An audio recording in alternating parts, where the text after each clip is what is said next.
지난 주말 뉴욕 증시를 수놓았던 뜨거운 종목들과 전문가의 인사이트를 정리해보는 시간 이항영의 월가이드 시작합니다. MTN 이항영 전문위원과 함께합니다. 위원님 안녕하세요. 네, 안녕하세요. 네, 반갑습니다. 자, 그러면 오늘 핫스탁 첫 번째 종목부터 확인해 보도록 하죠. 첫 번째 종목은 애플입니다. 강달러만 해소된다면 역시는 역시다라는 얘기가 있죠. 사실 지난 주말 사이에 아마존이 8% 급락할 정도로 굉장히 좀 뉴욕 증시가 좀 안 좋은 모습을 보였습니다만 애플은 달랐습니다. 2% 넘게 상승가 된 그런 기염을 토했는데요. 실적 부진의 이유로 크게 두 가지를 꼽고 있습니다. 중국의 생산 차질 그리고 강달러 압력 때문이었다고 하죠. 근데 이 두 가지가 사실 지난 4분기에는 안 좋았지만 1분기에는 조금씩 좋아지고 있거든요. 달러 강세 압력도 굉장히 많이 완화가 됐고요. 위원님 그렇다면 애플은 좀 계속 다른 모습을 보여줄 수가 있을까요? 어떻게 보십니까? 일단은 우려와는 달리 주가 자체는 상당히 선방했다라고 보셔야 돼요. 예. 지난 주말이었죠. 미국 시간으로 정확히 보면 목요일 날 장 마감 이후에 실적들을 발표했는데요. 한결같이 기대 이하가 나왔지만요. 나름은 전반적으로 그렇게 많이 떨어진 것은 사실은 아마존 하나였고요. 네. 그리고 시간외보다는 상당히 그나마 알파벳도 선방했고요. 특히 애플 같은 경우는 오히려 나름 선방하는 모습을 아주 강해 보이면서 양봉을 기록할 정도로 아주 기염을 토했습니다. 말씀드렸다시피 모든 분야가 실적이 기대에 못 미쳤던 것은 사실입니다. 특징적으로 보면 아이패드 정도 우리가 조금 생각보다 좀 좋았다는 정도가 있겠고요. 서비스도 마찬가지 소폭의 예상보다 좋아졌습니다. 그렇지만 대부분은 시간의 상황에서는 나름 선방했다고 보셔야 되겠는데요. 구체적으로 보면은 말씀하셨던 대로 시장에서 부진했던 가장 큰 요인은 중국에서의 생산 차질. 물론 이것도 이제 인도로도 많이 확장되고 그러면서 좀 낮은다고 얘기하고 있지만 현실적으로 지난 과거 상황에 보면 분명히 이제 중국의 생산 차질이 분명히 있겠고요. 또 하나는 이제 강한 달러였습니다. 팀쿡이 구체적으로 얘기한 거가 8% 정도 매출이 차질이 있었다고 얘기하거든요. 역으로 보면 달러가 정상화된다. 즉 달러의 최근에 약세를 보이고 있는데 달러가 조금 더 하락하면 그런 8%에서 10%는 다시 되돌림할 수 있는 부분이기 때문에 예. 일단은 애플에 대한 인기를 분명히 이해할 수 있어 봅니다. 그렇지만 전반적으로 보면 4분기에 전 세계 글로벌 스마트폰의 출하량은 줄어들었거든요. 예. 그것은 분명히 애플은 상대적으로 덜 줄어들었지만 분명히 전체적인 아이폰에 대한 수요가 좀 위축되고 있는 것은 분명하다라고 전 세계적인 차원에서 이해하실 수 있어 보입니다. 다만 생각보다 그렇게 나쁘지 않다라고 해석하는 사람들이 있었다는 거죠. 그렇기 때문에 주가는 밀어 올라갔는데요. 구체적으로 한 세 가지 정도를 지적을 하고 있습니다. 첫 번째는 애플의 사용 기기입니다. 사용 기기란 것은 아시다시피 애플은 쓰시려면 계속해서 업데이트 작업들을 하고 있지 않습니까? 맞습니다. 그러니까 예. 우리가 보고를 안 하더라도 누군가는 저 위에 있는 사람은 알고 있는 거죠. 지금 애플의 기기가 즉 활성화된 기기가 몇 대인지는 아는 건데요. 처음으로 지금 20억 대가 넘었다고 합니다. 전 세계적으로요. 그러니까 여러분들 쓰시는 애플 기기 쓰시는 분 중에 하나만 쓰시는 분은 별로 없습니다. 그래서 대부분이 여러 가지 기기를 쓰실 텐데 그래서 활성화된 게 20억 대가 되겠고요. 그러면 활성화된 사용자 수 개념으로 보면 12억 5천에서 13억 정도 된다고 합니다. 그렇기 때문에 그 13억 명의 정말 쉽게 해서 애플 바들이 있는 거죠, 지금. 그런 사람이 적극적인 소비를 하고 있다는 겁니다. 예. 그럼 많은 분들은 궁금하실 것 같습니다. 그럼 도대체 애플 바라는 사람들이 1년에 평균적으로 얼마 쓰는지 값은 나올 거 아닙니까? 애플의 매출 나누기 사람 숫자 하면 나오잖아요. 그렇죠. 예. 300달러가 좀 넘습니다, 지금요. 그러니까 300달러까지 안 쓴다고 생각하지만 알게 모르게 애플 TV를 보시건 애플 뮤직을 들으신 분들 아니면 애플 아이클라우드라도 1달러에서 5달러, 10달러 내신 분 있잖아요. 예, 예. 그래서 모아서 300달러 넘는다는 거예요. 그것도 전에보다 좀 줄어들었습니다. 작년에. 만큼 아이폰에 대한 수요가 조금 줄어들었기 때문인데요. 그런 것들 나왔지만 그런 것만 또 완벽한 정말 충성 고객이 있다는 것이 되겠고요. 그러다 보니 이제 애플의 역시 가장 큰 매출은 아이폰이고 아이폰 매출이 줄어드는 건 사실인데요. 네. 서비스 매출이 늘어났다고 말씀드렸습니다. 서비스 매출이라는 것이 이제 쉽게 얘기해서 구독 서비스가 있을 것이 되겠고요. 클라우드 이런 것들이 대표적인 것이 되겠고요. 여러분들이 앱을 통해서 결제하는 거 있지 않습니까? 그게 다 들어가겠죠. 또 하나는 앱을 보시면 요즘 보면 수많은 앱이 있기 때문에 본인이 원하는 앱을 정확히 찾기가 쉽지 않거든요. 맞아요. 항상 보면 위에 있는 게 뜨죠. 그게 뭐겠습니까? 광고라고 뜨거든요. 그러니까 그 광고 매출이 늘어난 거죠. 그래서 그것이 이번에 20억 달러, 208억 달러가 나오면서 지금 두 번째 매출입니다. 아이폰이 제일 많고 지금 그림에서 보면 제일 위에 있는 게 아이폰이고 제일 밑에 있는 거에서 두 번째 칸에 제일 아래에 있는 게 서비스 매출이거든요. 예. 그러니까 서비스 매출이 그만큼 규모가 커지고 있다라고 일단 보셔야 되겠습니다. 그래서 이런 것들이 나오면서 물론 목표 주가를 내린 사람도 있지만 지난 금요일날 보면 오히려 목표 주가를 올린 것도 몇 명이 있었다라고 일단 이해하시면 되겠습니다. 알겠습니다. 애플 그냥 실적만 놓고 보면 뭐 전체적으로 좀 좋지 않았다라는 평가를 내릴 수도 있습니다만 이렇게 세부적으로 확인해 보면 좋은 부분들이 분명히 발견이 됩니다. 광고 매출, 서비스 매출 이쪽에서는 긍정적인 실적을 냈다라는 점 체크해 주시면 좋을 것 같고요. 두 번째 하스탁 확인해 보도록 하겠습니다. 두 번째 하스탁은 스타벅스입니다. 대표적인 중국 관련주로 알려져 있죠. 지난 금요일에 조금 아쉬운 모습을 보였습니다. 아무래도 지난 4분기는 중국의 매출이 부진할 수밖에 없었기 때문에 좀 걱정은 했습니다만 전년 동기 대비 무려 30% 감소한 것으로 집계가 되면서 주가가 4% 넘게 하락했습니다.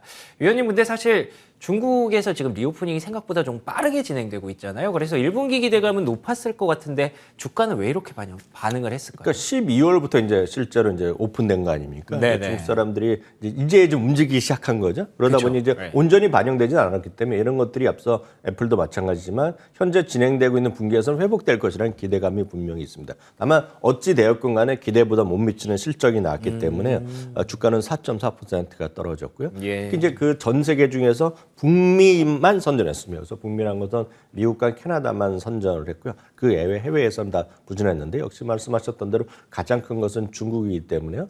중국에서 국민들의 이동 상황, 중국에서의 소비의 확대가 눈을 점차 회복되는 것을 가시적으로 본 다음에 주가는 본격적으로 추가적인 상승 여력이 가능하다. 일단 주가는 워낙 많이 올라와 있거든요. 그러니까 그렇기 때문에 그 정도에서 자연스러운 조정 과정으로 이해하시면 되겠습니다. 알겠습니다. 예, 중국의 리오프닝 그 결과 뭐 우리가 좀 보고는 있습니다만 숫자로 확인이 좀 돼야겠죠. 예, 그 데이터가 확인될 때 이제 스타벅스의 주가가 다시 한번 반등할 수 있기를 기대해 보겠습니다. 세 번째 하스탁입니다. 포드입니다.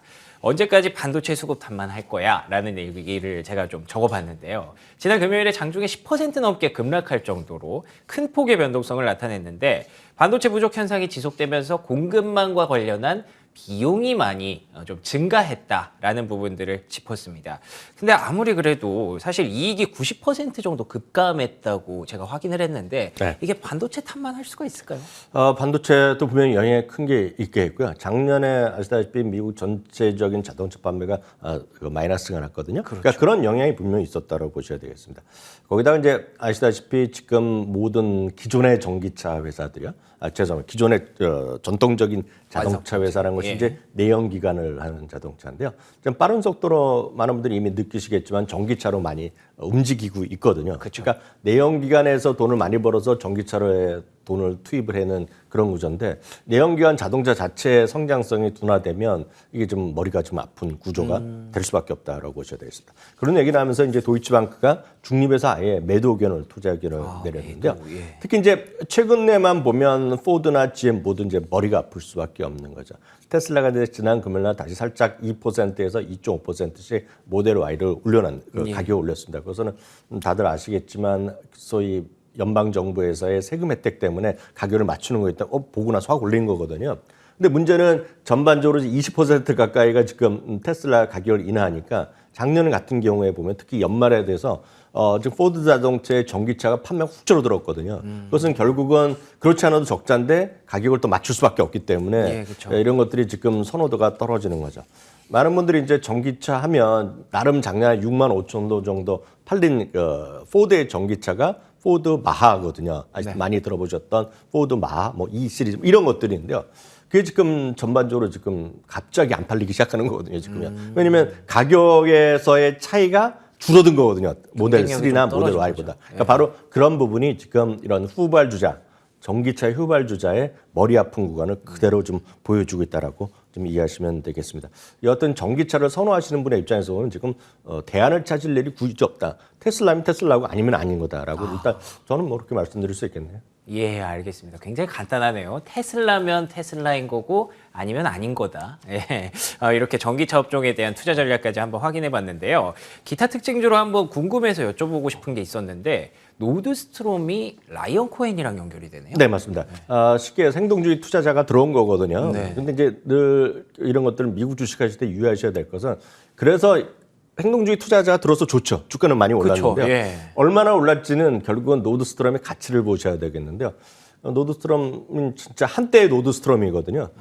요즘은 이제 미국의 백화점에서 거의 유일하게 살아남은 건 맞는데 많은 분들이 뭐 한국에 현지에 계신 분이나 한국 분들 미국 가시면 특히 이렇게 눈에 띌 만한 것들이 없거든요. 인기가 많이 사그러들어져 있기 때문에 백화점 라인은 워낙 많이 떨어졌기 때문에 뭐 이런 이슈가 있기 때문에 뭐 쫓아서 살 수 있겠으나 뭐 트레이딩 관점에서만 좀 접하시는 것을 권해드리고 싶네요. 알겠습니다. 노드스트롬 25% 급등을 했습니다만 뭐 단기적인 이슈일 수 있고요. 수급 측면의 이슈이기 때문에 접근은 조금 주의 깊게 하셔야 될 것 같습니다. 자, 그러면 이어서 이항영의 인사이트 확인해 보도록 하겠습니다. 오늘의 인사이트는 어떤 내용일까요?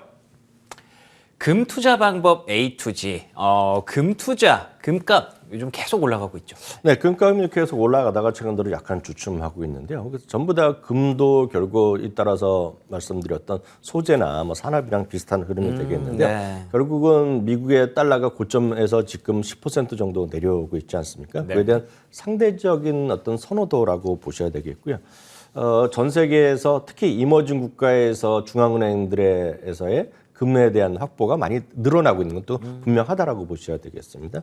특히 이제 중국인들의 금 현물 수요 한번 말씀드린 기회가 있는데요.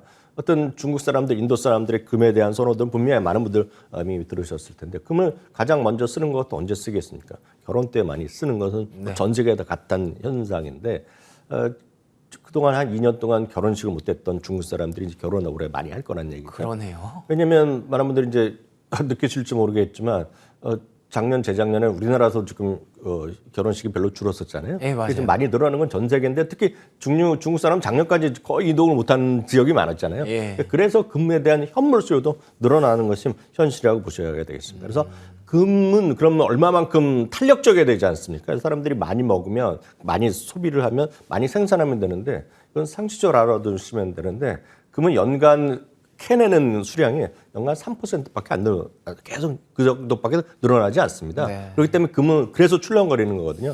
그러니까 금의 공급은 조금씩 일정하게 늘어나는데 수요가 많이 늘어나고 있다. 그래서 금이 일단 올라가는 거라고 간단하게 좀 이해하시면 되겠고요. 예. 다만 금을 투자하는 방법은 진짜 수십 가지가 있습니다. 다만 그렇죠. 이거는 네. 개인에 따라서 개인의 선호도, 개인들의 어떤 세금에 대한 상황, 그리고 과세하는 방법들이 워낙 여러 가지가 있습니다. 그래서 네. 가장 쉽게 얘기하는 것은 여러분들이 금을 직접 사는 방법이 하나 있겠죠. 근데 거기에는 이제 여러분들 트레이딩 다시 팔 때 또 되팔 때 문제들, 부가세 문제 이런 것들이 있습니다. 그래서 그런 것들 유의하셔야 되겠고요.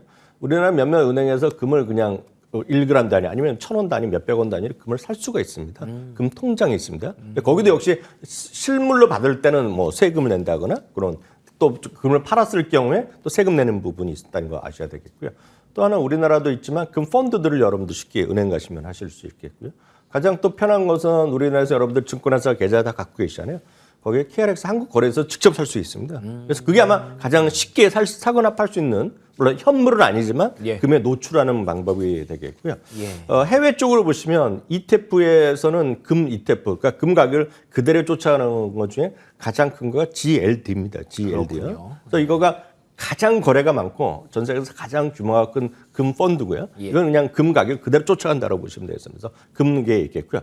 이거를 가격을 약간 미니형으로 해서 좀 저렴하게 만든 게 있습니다. 이것도 금 시세를 똑같이 가는데요. GLD 미니라고 해서 GLD M이라는 ETF가 있습니다. 예. 다만 이런 것도 금 시세를 그냥 정확히 쫓아가는 거라고 보셔야 되겠고요. 다음은 이제 금광을 직접 사는 거죠. 금광 관련 주식을 사는 건데 그것은 대표적인 것은 전 세계에서 가장 큰 금광산을 영업하는 기업이 뉴먼 코퍼레이션입니다. 그러니까 이 심벌이 NEM입니다. 이것은 금 시세를 쫓아가지 않지만 금광의 비즈니스를 하기 때문에 네. 오히려 등락은 더 커질 수 있다는 것도 보셔야 되겠고요. 그러네요. 마지막으로는 금광 관련된 마이너들, 광산을 모아놓은 ETF가 있습니다. 역시 뉴먼 마이닝을 포함해서 수많은 전 세계 금 관련 기업들도 갖고 있는 건데요.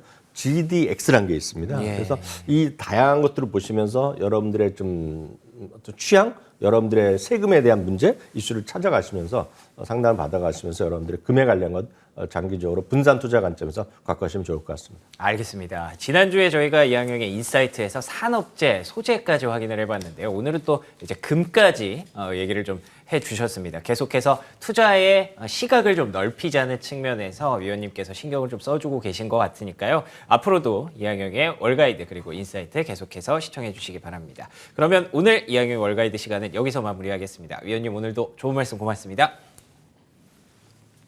자, 굿모닝 글로벌 월요일 시간 여기서 마무리하겠습니다. 저희는 내일 화요일 오전 5시 55분에 돌아오겠습니다. 이어지는 출발 성공 투자 역시 저희 MTN과 함께 해주시기 바랍니다. 시청해주신 여러분 고맙습니다.